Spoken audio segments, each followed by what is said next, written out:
আর বন্ধু, আমার হাতে একটা ফোন দেখা যায়, নিমিষের ভিতরে এই ফোনের মাধ্যমে বাংলাদেশের 64টা জেলার খবর পাওয়া যায়। শুধু তাই নয়, Bharat, Japan, Bhutan, Nepal, England, Thailand, German, Japan, এরপরে অস্ট্রেলিয়া, বিশ্বের সমস্ত দেশের খবর পাওয়া যায়। কিন্তু বাড়ির কাছে মায়ের কবর, ওই কবরের খবর তোমার আমার কাছে নাই। ওই কবর থেকে কারদান মা ডাক দিয়ে কই বেটারে, একদিন এই কবরে তোরও আসতে হবে, আমিও এসে যে তোরও আসতে হবে। ডাক দিয়ে কই বেটারে, দুনিয়াতে যতদিন থাকবি গুনাহমুক্ত জিন্দেগি গড়ায়া থাক রে বেটা, তাইলে কবরে আসলে কবরটা তোর আমার জন্য জান্নাত। আর বন্ধু, এই দুনিয়ার জমিনে ওই মা কার নাই, আল্লাহর বান্দা ছিলেন, নাম হইতেছে বাইজিদ বুস্তামি রহমতুল্লাহ আলাই। আমার ভাইরা, আল্লাহর বান্দার জামানার ভিতরে একটা পতিতালয় হয়েছিল। কি হয়েছিল? কথা কোনে কি হয়েছিল? পতিতালয় হয়েছিল। এলাকার মুরব্বীরা ডাক দেখে, হুজুর আপনি কি কিছু করতে পারবেন না? হুজুর ডাক দেখে, দোয়া করার মালিক আমি, কিন্তু দোয়া কবুল করার মালিককে জোরে কয় না কে? আমার ভাইরা, আমার বন্ধুগণ, কারণ হেদায়েত তো আল্লাহর পক্ষ থেকে আইব।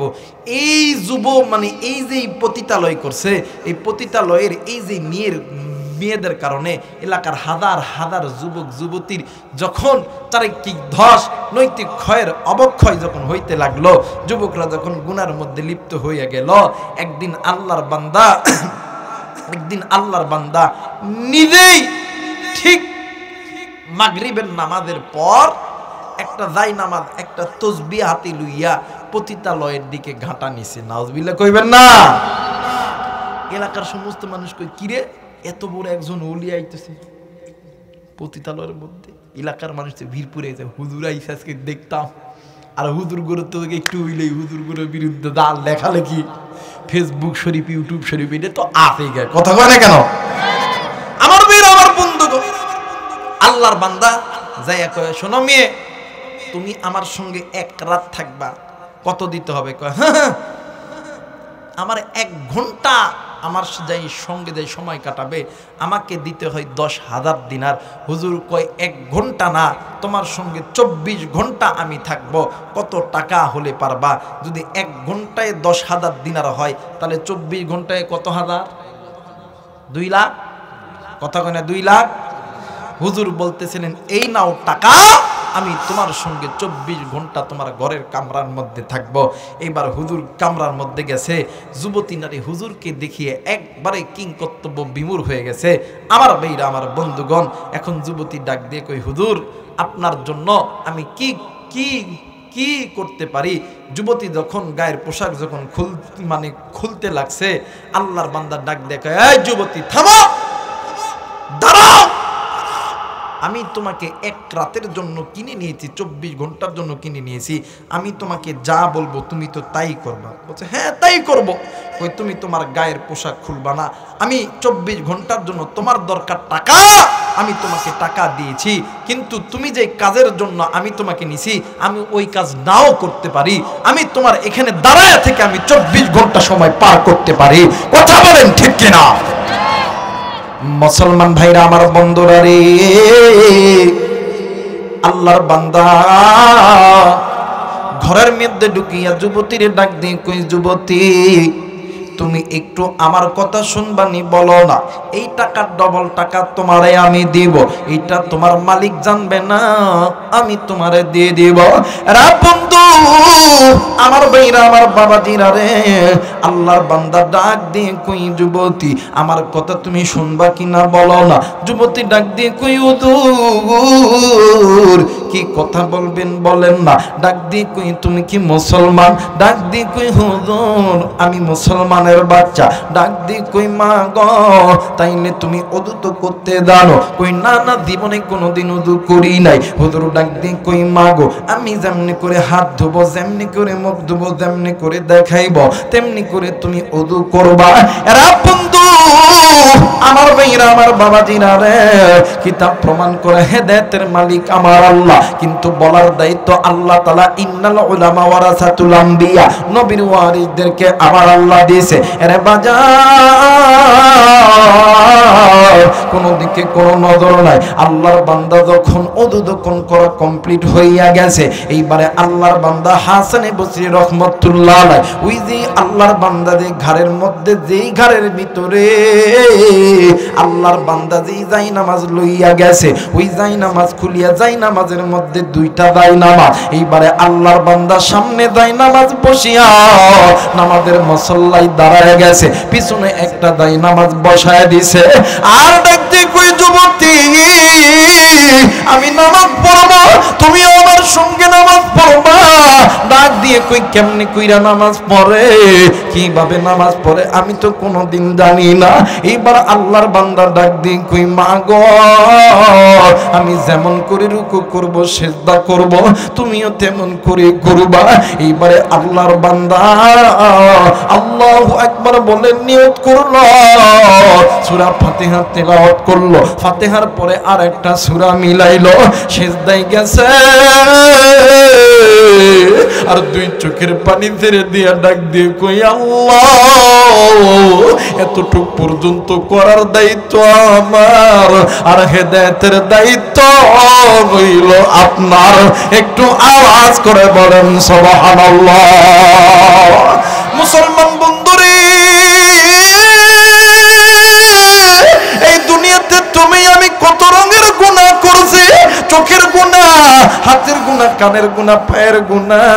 অনেকে আছে কোরআন থেকে দূরে আছো, এইটাও গুনাহ। পিতা মাতার সঙ্গে নাফরমানি করো, এইটাও গুনাহ। নামাজ পড়ো নাই, এইটাও গুনাহ। এই বাদান পীরের দরবারে দেয় শিরিক করতেছো, এইটাও গুনাহ। এই গুনাহ তোমাদেরকে আল্লাহর জাহান্নামে নিয়ে যাবে। ওরে বন্ধু, কেন তুমি গুনাহ কইরা জাহান্নামে দৌড়ে যুবক? কেমনে তুমি গুনাহ কইরা জাহান্নামে যাও? আমার আল্লাহ তো তোমারে জাহান্নামে দেওয়ার জন্য বানাই নাই। যুবক, তুমি যখন গুনাহ করো, কলিজার টুকরা মুরব্বি, আপনি যখন গুনাহ করেন, এক কলিজার টুকরা মা, কলিজার টুকরা বোন, আমি যখন গুনাহ করি, আমার আল্লাহর আরশ পর্যন্ত কাঁপিয়া যায়। আমার আল্লাহ বলে ফেরেশতারা রে, যেই বান্দারে এত দয়া কইরা বানাইলাম, এই বান্দা কেমনে আমি মালিক রে বলিয়া থাকে, এই বান্দা কেমনে আমি মালিক রে বলিয়া থাকে, এই বান্দা কেন আমি মালিক রে ডাকে না? মুসলমান বন্ধু, আল্লাহ ওই বান্দা, ওই বান্দিরে সবচাইতে বেশি পছন্দ করে যেই বান্দা গুনাহ করার পরে আল্লাহর কাছে বেশি বেশি মাপ চায়, আল্লাহর কাছে বেশি বেশি তওবা করে, আল্লাহর কাছে বেশি বেশি চাই।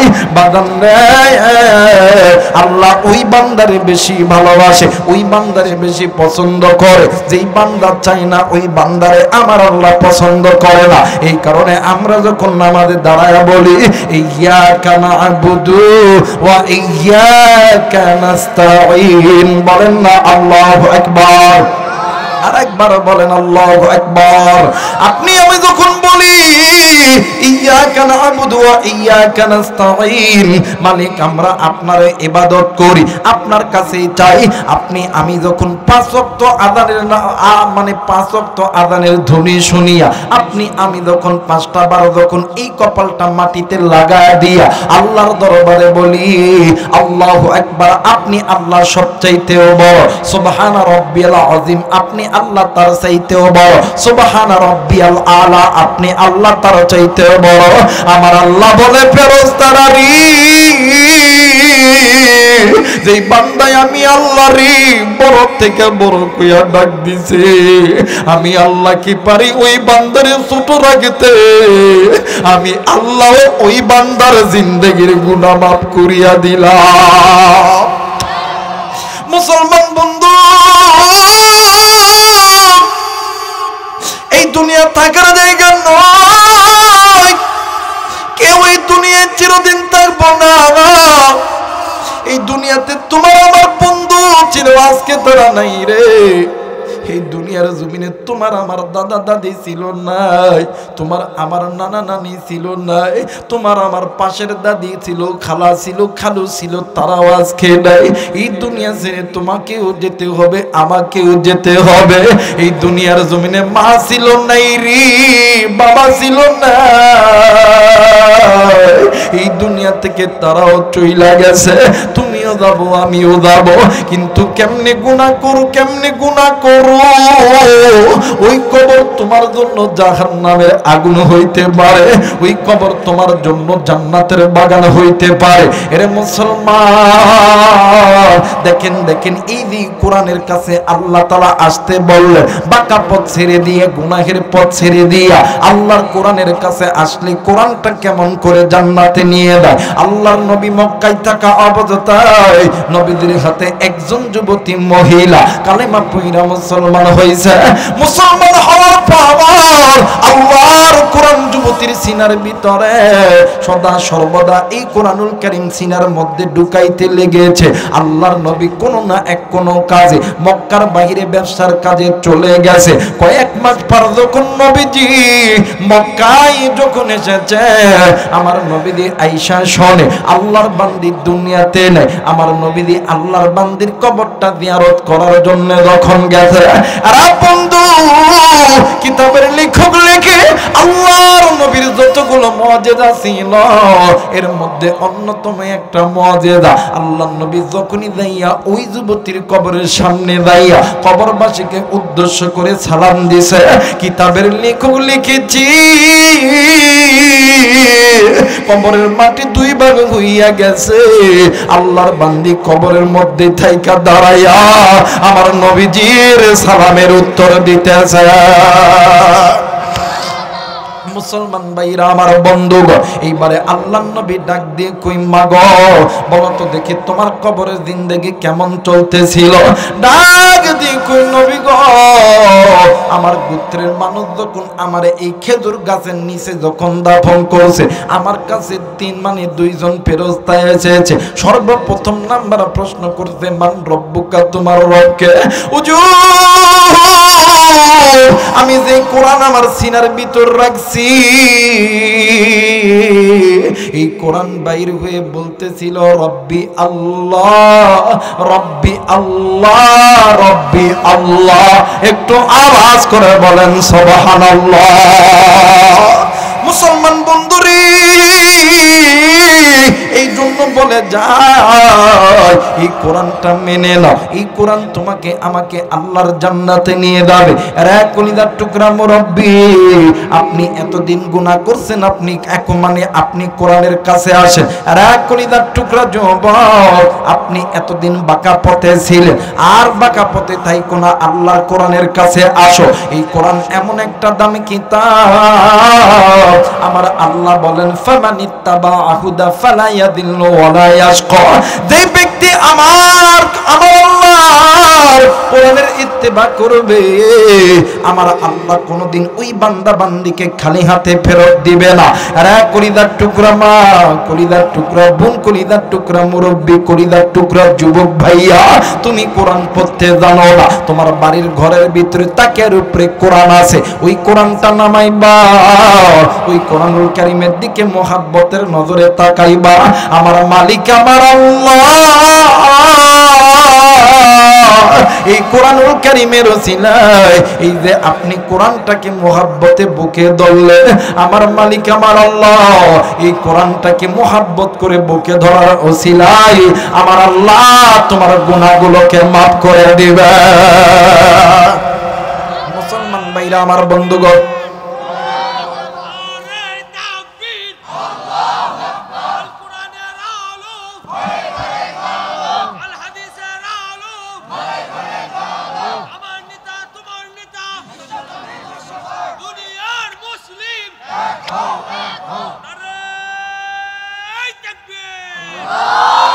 মুসলমান ভাইরা আমার বন্ধুরা, আপনি কোরআন পড়তে জানেন না, মুরব্বি আপনি কোরআন পড়তে জানেন না, বুকের উপরে আল্লাহর কোরআন আছে, এই কোরআনটা একটু আপনি নিবেন, একটু মুছে ভালো করে কোরআনুল কারীমের দিকে মোহাব্বতের নজরে তাকায় রাখবেন।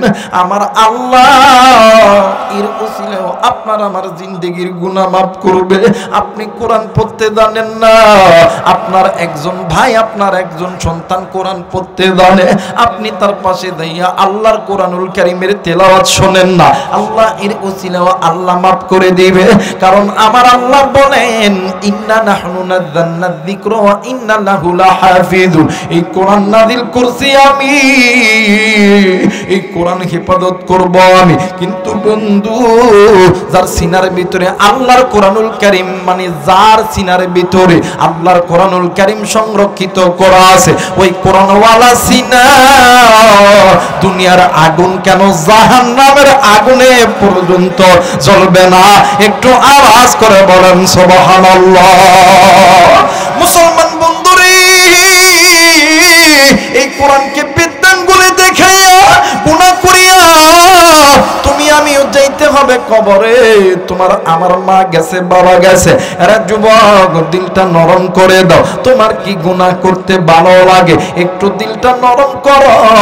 আজকে এই জান্নাতের বাগানে অনেক যুবক এসেছেন, অনেক কলিজার টুকরা মুরব্বী এসেছে, অনেক কলিজার টুকরা মা এসেছে। কেউ গো বন্ধু এসেছো বাবার কবরের পাশ দিয়া, কে গো এসেছো মায়ের কবরের পাশ দিয়া। এরা বন্ধু, আমার হাতে একটা ফোন দেখা যায়, নিমিষের ভিতরে এই ফোনের মাধ্যমে বাংলাদেশের 64টা জেলার খবর পাওয়া যায়। শুধু তাই নয়, তাই নয়, Bharat, Japan, Bhutan, Nepal, England, Thailand, German, Japan, এরপরে অস্ট্রেলিয়া, বিশ্বের সমস্ত দেশের খবর পাওয়া যায়। কিন্তু বাড়ির কাছে মায়ের কবর, ওই কবরের খবর তোমার আমার কাছে নাই। ওই কবর থেকে কার যেন মা ডাক দিয়ে কই বেটারে, একদিন এই কবরে তোরও আসতে হবে, আমিও এসে যে তোরও আসতে হবে। ডাক দিয়ে কই বেটারে, দুনিয়াতে যতদিন থাকবি গুনাহমুক্ত জিন্দেগি গড়ায়া থাকরে বেটা, তাইলে কবরে আসলে কবরটা তোর আমার জন্য জান্নাত। আর বন্ধু, এই দুনিয়ার জমিনে ওই মা কার নাই, বাপ কার নাই। আজকে তুমি আমি যেমন করে গুনাহ করতেছি রে বাবা, এর একটাই মাত্র কারণ হইল তোমার আর আমার মা বাবা গুনাহ কইরা গেছে। ওই মা বাবা কবরে যাওয়ার পর, কবরে যখন আযাব যখন শুরু হইয়া যায়, মা আর বাবা ডাক দিয়ে কই বেটারে, এ বেটা আমরা মা বাবা গুনাহ করছি, ভুল করছি রে বেটা, তুমি কেন গুনাহ করো রে বেটা? আমার কবরে আযাব হয়, আমি মা তোর জন্য কি করি নেই, আমি বাবা তোর জন্য কি করি নাই। একদিন সুদকে সুদ বলিয়া গণ্য করি নাই, হারামকে হারাম বলিয়া গণ্য করি নাই, জেনাকে জেনা বলিয়া গণ্য করি নাই। আরে কলিজার টুকরা বাগদা বাবা দিরা রে, আরে গাই বান্দার মা বোনেরা, আরে বন্ধু, একদিন তুমি আমি যখন ছোট্ট ছিলাম বাজান রে, তোমার আমার মা নামাজের জন্য ওযু বানাইছে, ইতিমধ্যে তুমি আর আমি ওয়া ওয়া করে কাঁদছি। তোমার আমার বাবা মসজিদে যাওয়ার জন্য রওনা নিবে, ইতিমধ্যে তুমি আমি ওয়া ওয়া করে কাঁদছি। ওই দিন মা আর বাবা ফজর পড়ে নাই, জোহর পড়ে নাই। শুধু তাই নয়, তাই নয়, এমন সময় মা আর বাবার কেটে গেছে, মা আর বাবার কোলে তুমি আমি প্রস্তাব করেছি। ওই মা আর বাবা নামাজ কাদা করছে। ওলামা হযরত এই জায়গায় থাকতে পারেন, জিজ্ঞাসা করবেন রে বন্ধু, এক ওয়াক্ত নামাজ কাদা করলে 80 হুব্বা জাহান্নামে জ্বলতে হবে। মা ডাক দিয়ে কই বেটা, আমি মা তোর জন্য গুনাহ কইরা কবরে আইসা দরা খেয়ে গেছি রে বেটা। আরে বেটা, তুইও গুনাহ করতেছিস, এখনো সময় আছে, আল্লাহর কোরআন মেনে নে। আমি মা সুযোগ পাই নাই আল্লাহর কাছে মাপ চাওয়ার। আমি মা বলতেছি রে বেটা, এই কবরের আযাব সহ্য করতে পারি না, এই কবরের সাপ বিচ্ছুর দংশন সহ্য করতে পারি না, এখনো সময় আছে রে বেটা। আমি আল্লাহর কাছে মাফ চাও, আমি আল্লাহর কাছে তওবা কর, আমি আল্লাহর কাছে মাফ চা, আমি আল্লাহর কাছে তওবা কর, আমি আল্লাহর কাছে চাইতে দেরি হবে, আমি আল্লাহ তোমারে মাফ করতে দেরি করব না। একটু আওয়াজ করে বলেন সুবহানাল্লাহ।